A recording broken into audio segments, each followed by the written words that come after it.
ஒரு கணவனும் மனைவியும் திருமணம் செய்து கொண்டதும் அந்த பெண்ணுடைய தாயார் அழைத்தார். நான் உனக்கு ஒன்றை சொல்வேன், தவறாமல் கடைபிடிக்க வேண்டும். சரி என்றார்கள். ஒன்றுமில்லை, நீங்கள் இருவரும் உங்கள் இருவர் பெயரிலும் ஒரு வங்கி கணக்கை தொடங்குங்கள்.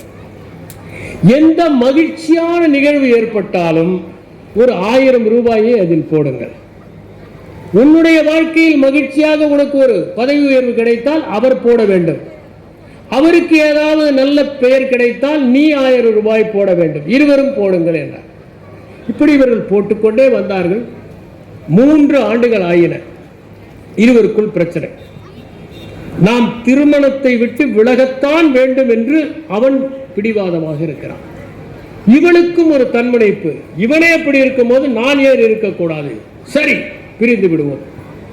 அப்போது அம்மாவிடம் தொலைபேசியிலே தொடர்பு கொண்டு சொன்னாள், அதெல்லாம் சரி, ஆனால் நீயும் சேர்ந்து அவரோடு கணக்கு தொடங்கி இருக்கிறாய், உன்னுடைய பணத்தை திரும்ப பெற்றுக்கொள்.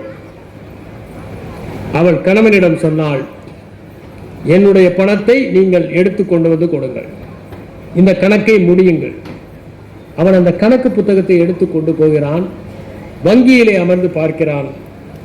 என்னுடைய பதவி உயர்வுக்கு அவள் போட்ட 1000 ரூபாய், எனக்கு மேலாளர் பாராட்டியதற்கு அவள் போட்ட 1000 ரூபாய், அவள் இன்று சுவையாக சமைத்ததற்கு நான் போட்ட 1000 ரூபாய், இப்படி படித்துக்கொண்டே வருகிறான். அந்த நினைவுகள் எல்லாம் அவனுக்கு காட்சியாக வருகின்றன. எவ்வளவு மகிழ்ச்சியாக இருந்திருக்கிறோம் நாம். 1000 ரூபாய் 1000 ரூபாய் என்று எத்தனை முறை போட்டு மகிழ்ச்சியாக இருந்திருக்கிறோம். இந்த ஒரு சச்சரவுக்காக அத்தனை மகிழ்ச்சிகளையுமா இழந்து விடுவது?